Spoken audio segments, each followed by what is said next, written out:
ગમે ત્યાંથી ગોતી ગોતી હંસલાને આપે મોતી. સાંભળ્યો સાહેબ, માનસરોવરના હંસલાને કવિએ એકવાર પ્રશ્ન કર્યો. બાપુ પ્રશ્ન કર્યો કે નીર ખૂટે કલિયુગમાં તમારા હળવા થાશે હવાલ, મોતી ખૂટે મરી જશો તમે માનસર ઘેરા મરાલ. હે તમે બીજી ખાવાની ટેવ પાડી દો, તમને કલિયુગ બેહી ગયો છે પલોઠીવાની ને કલીની વાતને કથો હું ક્યાં લગી.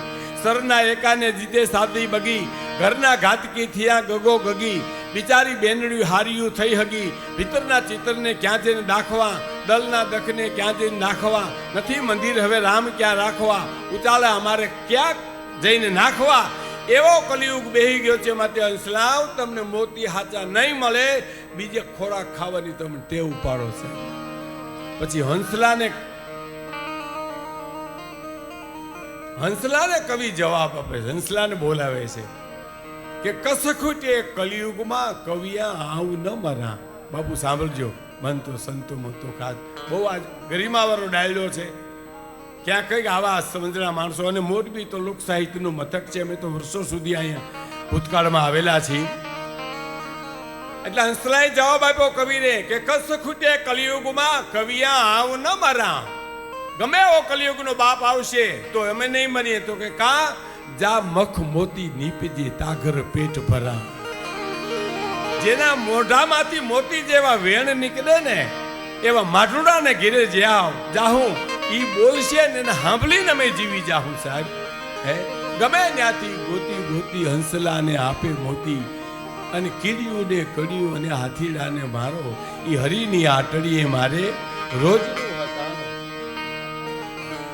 બહુ સારી કડી હવે આવે છે કે ધણી મેં તો ધાર્યો નામી, વ્યાધિ દીધી સગડી વામી.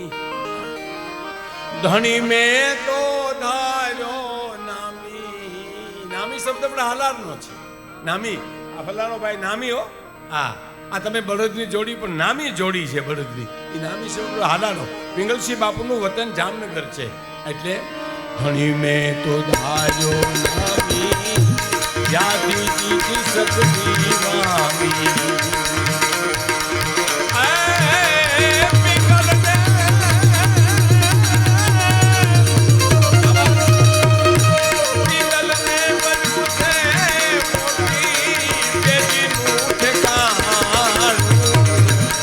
હરીની હાથડીએ મારે રોજ.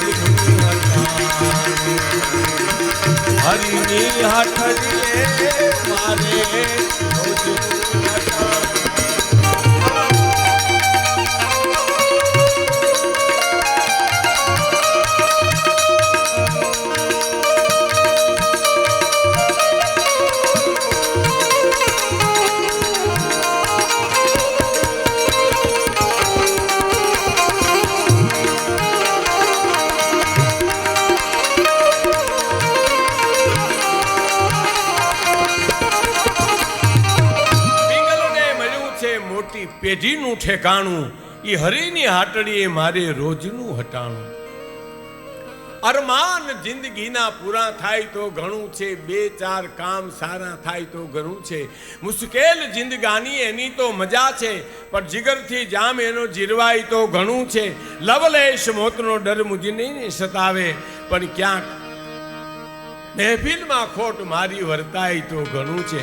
અને વધુ નથી અબડખો બાકી હવે જીવનમાં, પણ ઇજ્જતનું કફન ઓઢીને મરાય તો ઘણું છે. અરમાન જિંદગીના પૂરા થાય તો ઘણું છે, બે ચાર કામ સારા.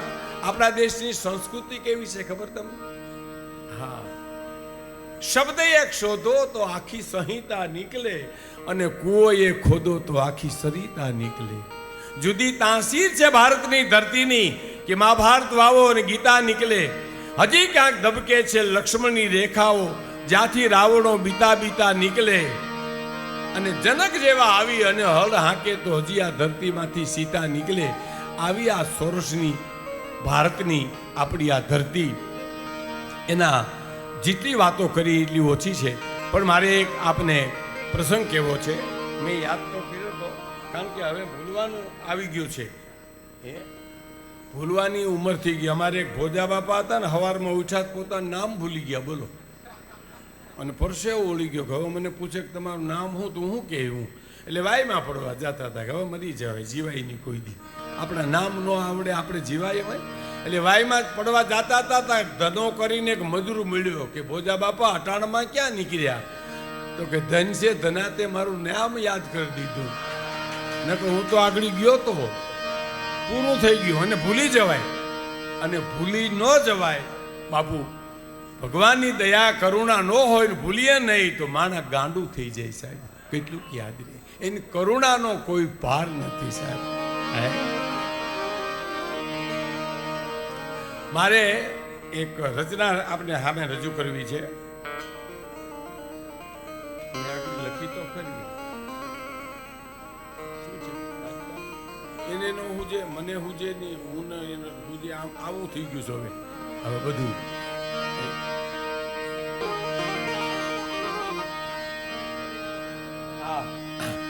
ધણી મેં તો હાયરો નામી, વ્યાધિ દીધી સઘળી વામી. ધણી મેં તો ધાર્યો નામી, વ્યાધિ દીધી સઘળી વામી. પિંગલ ને મળ્યું છે,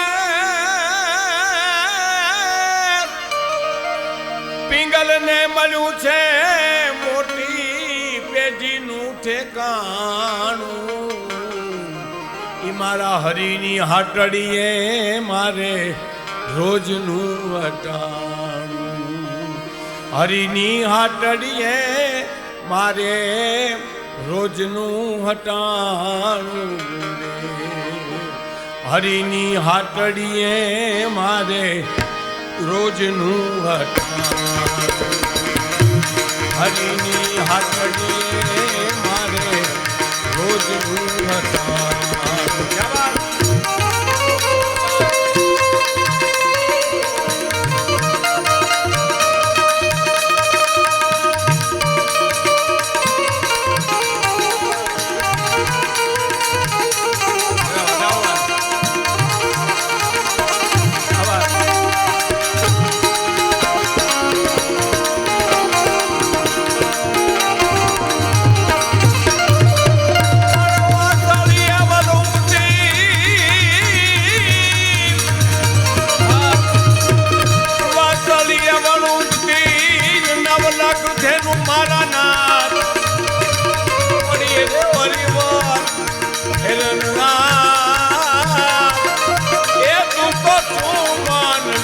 તો સાંભળા